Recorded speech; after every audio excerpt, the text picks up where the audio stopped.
வெற்றிமடைய நேயர்களுக்கு அன்பான வணக்கங்கள். என்னடா நம்மளோட சேனல்ல வந்து பிக் பாஸ் பத்தின எந்த விதமான அப்டேட்டுமே வர்றது இல்லையே, என்னாச்சு ஏதாச்சுன்னு சொல்லிட்டு சில பேர் வந்து கேட்டுட்டு இருந்தீங்க.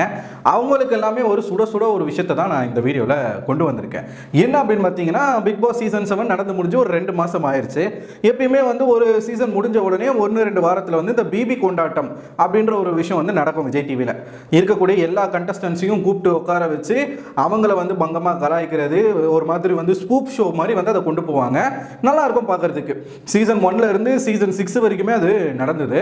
இந்த வாட்டியும் அது வந்து நடக்கணுமே, ஏன் நடக்கல, 2 மாசத்துக்கு மேல ஆயிடுச்சு அப்படின்ற ஒரு விஷயம் வந்து மக்கள் எதிர்பார்த்துக்கிட்டே இருந்தாங்க. அது வந்து என்ன ஆயிருக்கு அப்படின்னு பார்த்தீங்கன்னா, அதனுடைய ஷூட்டிங் எல்லாமே நடந்து முடிஞ்சிருச்சு. வர சண்டே 3 மணிக்கு வந்து அதை வந்து டெலிகாஸ்ட் பண்றாங்க விஜய் டிவியில். சரிங்களா? இது நமக்கு என்ன ஆயிருக்கு, நியூஸ்ல வந்து வந்திருக்கு. அதாவது அதில் கலந்துக்கிட்ட ஆட்கள் எல்லாமே போட்டோஸ் எடுத்து வெளியில போட்டு ப்ரோமோஸ் எல்லாமே வந்துச்சு. இப்போ என்னடானா, போன சீசனில் நீங்கள் பார்த்துக்கிட்டீங்க அப்படின்னா, சீசன் 6 உடைய டைட்டில் வின்னர் அசீம், ரன்னரப் வந்து திரு விக்ரமன் அவர்கள். ஸோ இவங்க வந்து அங்கே போயிருக்கும்போது விக்ரமனுக்கு ஒரு அன்ஃபேரான ஒரு விஷயம் வந்து நடந்தது. எல்லாருமே வந்து அதை கொதிச்சு போயிருந்தாங்க. ஏன் அவருக்கு வந்து இந்த டைட்டிலை கொடுக்கல, டிசர்விங்கே இல்லாத ஒரு பர்சன் அசீம், அவருக்கு ஏன் கொடுத்தீங்க அப்படின்னு சொல்லிட்டு விஜய் டிவியின் மீதும் இந்த பிக் பாஸ் நிகழ்ச்சியின் மீதும் மக்கள், அதாவது பிக் பாஸ் ரசிகர்கள் வந்து பயங்கரமான ஒரு கொந்தளிப்பில் இருந்தாங்க. அது எங்கே எதிரொலிச்சதுன்னு பார்த்தீங்கன்னா, அந்த பிபி கொண்டாட்டம்ல எதிரொலிச்சது. அசீம் வந்து எப்படி வந்து அந்த கப்பை ஜெயிச்சாருன்றது எல்லாருக்கும் தெரியும். எப்படி வந்து ஆட்களை செட் பண்ணி எப்படி வந்து ஓட்டிங்கில் மேனிப்புலேஷன் பண்ணி ஜெயிச்சாருன்றது தெரியும். ஸோ என்னமோ வந்து சுயமாக தான் ஜெயிச்ச மாதிரி அவருக்கு மனசுக்குள்ளே என்ன ஒரு அலட்டல் அப்படின்னு வச்சுக்கலாம். அந்த அலட்டலில் என்ன பண்ணிட்டார், அந்த பிபி கொண்டாட்டத்தில் ஒரு பிரச்சனையை ஒன்று பண்ணுறாப்புல. அதாவது விக்ரமன் அவர்களை வந்து கலாய்க்கிற மாதிரி சில விஷயங்களை பேச போய் விக்ரமன் கூட வந்திருந்த ஆட்கள், அவர் வந்து ஒரு ஆங்கரில் இருந்து ஒரு பொலிட்டிஷியனாக மாறி மறுபடியும் இப்போ வந்து ஒரு ஆக்டராக இப்போ அவதாரம் எடுத்திருக்கிறாரு புதுசாக. ஸோ அவருடைய ஆதரவாளர்கள் எல்லாருமே அந்த நிகழ்ச்சிக்கு வந்து போயிருந்தாங்க. அசீம் இந்த மாதிரி வந்து மரியாதைலமாக பேசுகிறத பார்த்து அவங்க என்ன பண்ணியிருக்காங்க, அந்த இடத்துல ஒரு பெரிய சம்பவத்தை ஒன்று பண்ணாங்க. ஆனால் அது வந்து டெலிகாஸ்ட் பண்ணலை. அசீமை வந்து அந்த இடத்துலையே மிரட்டி, இவன் இதுக்கு மேலே ஒரு வார்த்தை பேசினானா அவன் வந்து வீடு போய் சேர மாட்டான்ற அளவுக்கு அங்கே வந்து ஒரு பிரச்சனைகள் போய், அதுக்கப்புறமா அந்த ஷோ ப்ரொடியூசர் ஸ்ருதி, இந்த பேரை நீங்கள் கேள்விப்பட்டிருப்பீங்க. ஏற்கனவே நம்ம இந்த பேரை பற்றி நம்ம பேசியிருக்கோம் நம்மளுடைய வீடியோலேயே.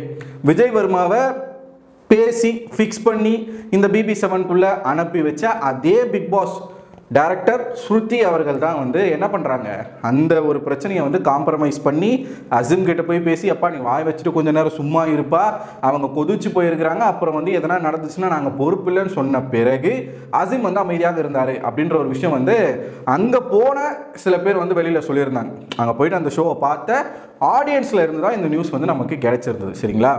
ஸோ இதை பற்றி நம்ம விக்ரமன் நாட்டை கேட்கும்போது அவரும் வந்து அப்படி இப்படின்னு வந்து சொன்னார். அதெல்லாம் சரி முடிஞ்சு போச்சு. சரி, இப்போ எதுக்கு இந்த கதையை சொல்கிறேன் அப்படின்னு பார்த்தீங்கன்னா, போன சீசன் எந்த அளவுக்கு ஒரு வன்மம் பிடிச்ச ஒரு சீசனாக இருந்துச்சோ அதை ஓவர்டேக் பண்ணுற அளவுக்கு இந்த சீசன் 7 இப்போ முடிஞ்சது இல்லையா, இது அதுக்கு 2 மடங்கு வந்து வன்மம் பிடிச்ச ஒரு சீசனாக இருந்துச்சு. சரி, பிபி கொண்டாட்டம் இப்போ வந்து நடந்து முடிஞ்சிருக்கே, அவ்வளோ வந்து எந்த விதமான பிரச்சனையும் இல்லாமல் நடந்து முடிஞ்சிருச்சா, யாருமே எந்த சண்டையும் போடலையா, எதுவுமே நடக்கலையா அப்படின்னு பார்த்தா இப்போ தான் ஒரு நியூஸ் வெளியில் வந்திருக்கு. அங்கேயும் சில சச்சரவுகள் எல்லாமே நடந்துச்சு அப்படின்ற ஒரு நியூஸ் தான். ஸோ அதை பற்றி தான் இப்போ இந்த வீடியோவில் நம்ம பேச போகிறோம். சரிங்களா?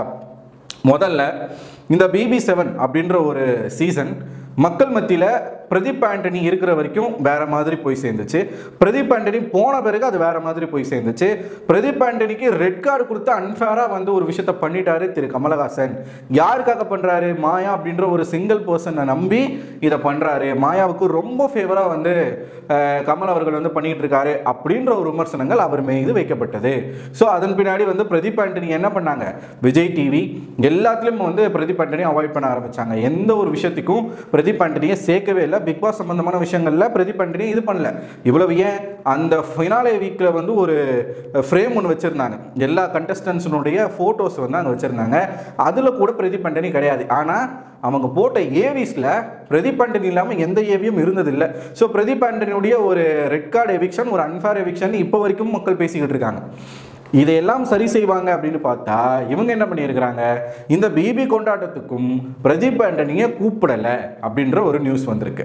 ஸோ பிரதீப் ஆண்டனி இதில் கலந்துக்கலை, அவரை கூப்பிடலை.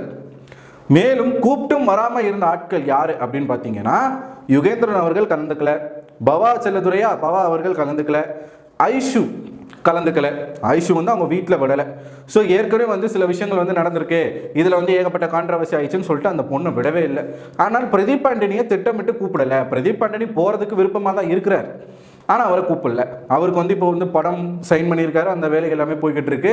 ஸோ அவர் வந்து அவருடைய பாதையில் நடக்க ஆரம்பிச்சிட்டார், சரிங்களா. பட் இன்னமும் எதற்காக இந்த வன்மம், பிரதீப் ஏன் கூப்பிடலை அப்படின்ற ஒரு விஷயம் வந்து தெரியலை. இன்னும் இந்த ஐஷு சொன்ன இல்லையா, இந்த வீட்டுக்குள்ளேயே அதிகமாக பேசப்பட்ட ஒரு விஷயம் அப்படின்னா ஐஷு நிக்சனுடைய அந்த லவ்னு சொல்ல முடியாது, ஏதோ ஒன்று. ஸோ இதனுடைய தாக்கம் என்ன ஆகுது, ஐஷுடைய பேர் வந்து டோட்டலாக டேமேஜ் ஆகுது. அதனால் ஐஷு வந்து வெளியிலையும் போயிடுறாங்க. அவங்க வீட்டில் இருக்கிறவங்க ஐஷு வந்து அதுக்கப்புறம் எங்கேயுமே அலோவ் பண்ணாமல் இருந்தாங்க. இப்போ சமீப காலமாக ஒரு இன்டர்வியூஸ்லாம் அவங்க வந்து நிறையா பேச ஆரம்பிச்சிருக்காங்க. இப்போ தான் அவங்க வந்து வெளியிலேயே தலை காட்ட ஆரம்பிக்கிறாங்க, ஒரு மாதம் கழித்து. ஆனால் இந்த பிபி கொண்டாடுறதுக்கு அவங்கள அனுப்பலை.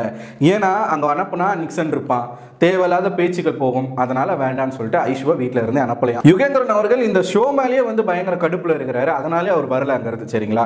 இன்னும் என்னெல்லாம் நடக்குது அப்படின்னு பார்த்தீங்கன்னா, ஆப்வியஸாக மாயா டீம், மாயா ஸ்குவாட் உள்ளே போகுது. மாயா என்ன பண்ணுறாங்கன்னா, ஃபினாலே வீக்கில் வந்து ஃபினாலே டே இருக்கு இல்லையா, அன்னைக்கு வந்து அவங்களுடைய ஆட்களை வந்து உள்ளே அதிகமாக கொண்டு வந்து கைத்தட்டெல்லாம் பண்ண வச்சு பயங்கரமாக வந்து ஒரு பில்டப்பை கொடுத்தாங்க இல்லையா. அதே மாதிரி இப்போயும் இந்த பிபி கொண்டாட்டத்துக்கும் இவங்களோட டீமும் உள்ளே இறக்கியிருக்காங்க அப்படின்ற ஒரு நியூஸ் வந்திருக்கு. ஸோ இந்த மாயா பற்றி பேசும்போதே, மாயா டீமை பற்றி பேசினாலே பயங்கரமான கிளாப்ஸ் பண்ணி பயங்கரமாக வந்து சம்பவம் பண்ணியிருக்கிறாங்க அந்த டீம். இதையெல்லாம் பார்த்து கடுப்பான கூல் சுரேஷ் என்ன பண்ணியிருக்காரு தெரியுமா, ஏமா இங்கே கூடமாமா பிஆர் டீம் எல்லாம் வச்சு கூப்பிட்டு வருவீங்க அப்படின்னு டைரக்டாகவே கேட்டாராம். ஸோ அது அந்த அளவுக்கு பெரிய ஒரு விஷயமா மாறலை. ஏன்னா மாயா அந்த இடத்துல ரியாக்ட் பண்ணாங்கன்னா அது வந்து வேற மாதிரி போயிடும். ஏன் இப்போதான் சமீபத்தில் மாயா ஒரு விஷயத்தில் மாட்டினாங்க. நிக்சன் வந்து எந்த காலத்தில் எழுதின பாட்டோ அந்த நடராஜன் நாட்டியம் ஆட அந்த பாட்டை வந்து அவர் வந்து ஆடியோவாக வீடியோவாக ரிலீஸ் பண்ணி அது வந்து ஒரு ஷோ ஒன்று நடந்துச்சு, சரிங்களா. அதில் மாயா வந்து பேட்டி கேட்குறாங்க. அந்த பேட்டியில் ரிப்போர்ட்டர்ஸ் கிட்டே மாயா வந்து நெக்கலாக ஒரு மாதிரி பதில் சொல்லி அது தேவையில்லாமல் ஒரு கான்ட்ரவர்சியாக மாறிச்சு. அதுக்கு முன்னாடி வருண் சக்கரவர்த்தி அவர் வந்து ஒரு படம் நடிச்சு, இவருடைய கௌதம் வாசுதேவ் மேனன் டைரக்ஷனில் ஒரு படத்தை வந்து நடிச்சிருந்தாரு. அந்த படத்துடைய பேர் ஜோஷ்வா. ஸோ இந்த படத்தை பார்த்துட்டு வந்த மாயா ஒரு ரிப்போர்ட்டர் வந்து அங்கே கேட்குறாங்க. ஸோ நம்ம ரிவ்யூ எடுப்பாங்க இல்லையா, அப்படி கேட்கும்போது மாயா வந்து என்ன சொல்லியிருக்காங்கன்னா, வருண் வந்து ஒரு நல்ல ஆக்டருங்க, நானே அவருக்கு நிறைய கிளாஸ்லாம் எடுத்துருக்கிறேன், ஸோ சூப்பராக வந்து ஆக்ட் பண்ணுவார், பயங்கர டேலண்டடான பர்சன் அப்படின்னு சொல்லி அந்த இடத்துல தன்னுடைய தற்பெருமையை கொஞ்சம் தூக்கலாக பேசியிருந்தாங்க. ஸோ மாயா ஏன் இப்படி மாறிட்டாங்க, எதுக்கு இந்த தற்குறியாக மாறிட்டாங்களே, இன்னொரு அசிமா இருக்காங்க இவங்க அப்படின்ற மாதிரி நிறைய பேர் வந்து மாயாவை ட்ரோல் பண்ண ஆரம்பித்தாங்க.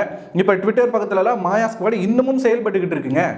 இப்போ நம்ம வந்து அர்ச்சனாக்குன்னு ஒரு ஃபேன் வந்தாங்க, ட்விட்டர்லலாம் பயங்கரமாக வந்து ஆர்கானிக்காக வந்து வேலை செஞ்சாங்க. பிக் பாஸ் முடிஞ்சுது. பிக் பாஸ் முடிஞ்ச பிறகு அவங்க போயிட்டு அவங்கவுங்க வேலையை பார்க்க ஆரம்பிச்சிட்டாங்க. ஆனால் இன்னமும் இந்த மாயா ஸ்குவாட் அப்படிங்கிற அந்த ஸ்குவாடு ட்விட்டர் பக்கத்திலே சுற்றிக்கிட்டு மாயா உன்னுடைய பெருமைகள்லாம் பேசுகிறேன்னு சொல்லிட்டு பயங்கரமாக வந்து ட்விட்டரை வந்து இன்னமும் என்ன பண்ணிக்கிட்டு இருக்காங்க, போட்டு கொலையாக கொண்டுகிட்டு இருக்காங்க அப்படின்ற ஒரு விஷயத்த வந்து சொல்கிறாங்க. கூல் சுரேஷ் இந்த மாதிரி கேட்டாரா, ஸோ இங்கேயே வந்து பிஆரை கூட்டு வந்துக்கலான்னு சொல்லிட்டு ஒரு விஷயத்த வந்து அங்கே வந்து மனுஷன் வந்து சம்பவம் பண்ணிட்டு இருக்கிற அப்படி. ஆனால் அது அந்த அளவுக்கு பெருசாக வந்து வெடிக்கலை அப்படின்னு வந்து சொல்கிறாங்க. அதுக்குள்ளே வந்து இது பண்ணிட்டாங்களாம், அதை வந்து லைட்டாக எடுத்துகிட்டு போயிட்டாங்க மாயா. தேவையில்லாமல் வந்து அகைன் கான்ட்ரவர்சியில் மாட்ட வேணாம் அப்படின்னு சொல்லிட்டு லைட்டாக எடுத்துகிட்டு போயிட்டாங்க. இன்னொரு சம்பவம் என்ன நடக்குதுன்னா, அங்கே வந்து ஷோவில் ஒரு கொஸ்டின் வந்து எல்லாருக்கிட்டையும் கேட்குறாங்க. பொதுவாக வந்து நிறைய கொஸ்டின்ஸ் எல்லாமே வந்து கேட்பாங்க இல்லையா. அப்படி என்ன கொஸ்டின் கேட்குறாங்கன்னா, நீங்கள் யார்கிட்ட மன்னிப்பு கேட்க விரும்புகிறீங்க, ஷோவில் வந்து நீங்கள் ஒரு மாதிரி இருந்திருப்பீங்க, வெளியில் வந்துட்டீங்க, நிறைய விஷயங்கள் பார்த்துருப்பீங்க, உங்களுக்கு சில விஷயங்கள் வந்து புரிய வந்திருக்கும். ஸோ அதன் மூலமாக இங்கே இருக்கக்கூடிய அதர் கண்டஸ்டன்ஸ் யார்கிட்டயாச்சும் மன்னிப்பு கேட்க விரும்புகிறீங்களா அப்படின்ற ஒரு கொஸ்டின் கேட்டதுக்கு விசித்ரா இருக்காங்க இல்லையா, நம்ம விசித்ரா மம்மி, அந்த டம்மி என்ன சொல்லியிருக்காங்க அப்படின்னு பார்த்தீங்கன்னா, நான் வந்து தினேஷ் கிட்ட மன்னிப்பு கேட்கணும்னு விரும்புகிறேன்.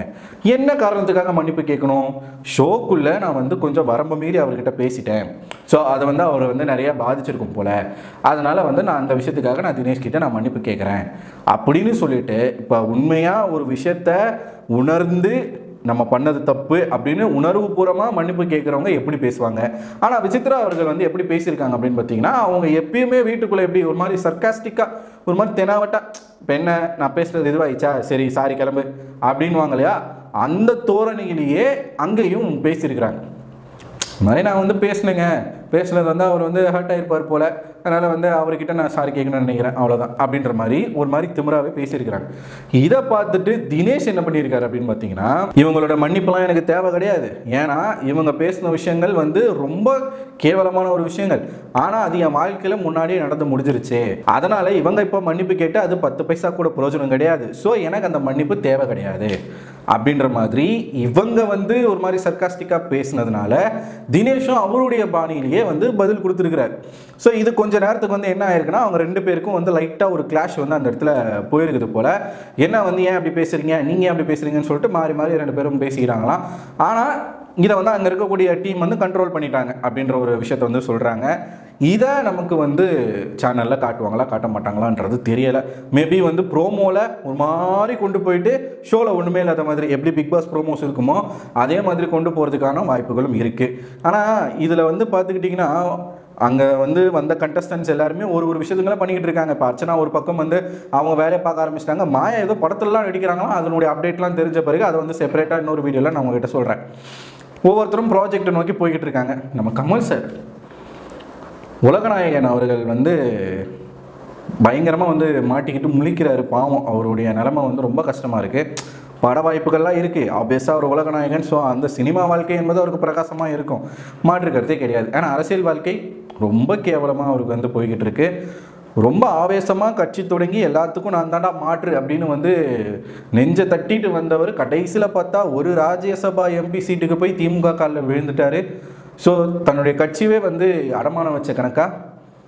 ஆனால் இதில் ஹைலைட் என்னென்னா, இதுக்கு எதுக்கு சார் வந்து டார்ச் லைட்டு சின்னத்தை நீங்கள் எலெக்ஷன் கமிஷனில் கேட்டு வாங்கினீங்க? இந்த எலெக்ஷனில் நிற்கவே இல்லை, நிற்காத கட்சிக்கு சின்ன ஒரு கேடா அப்படின்னு சொல்லிட்டு மக்கள் கேட்குறாங்க. சார் நான் வந்து கேட்கல.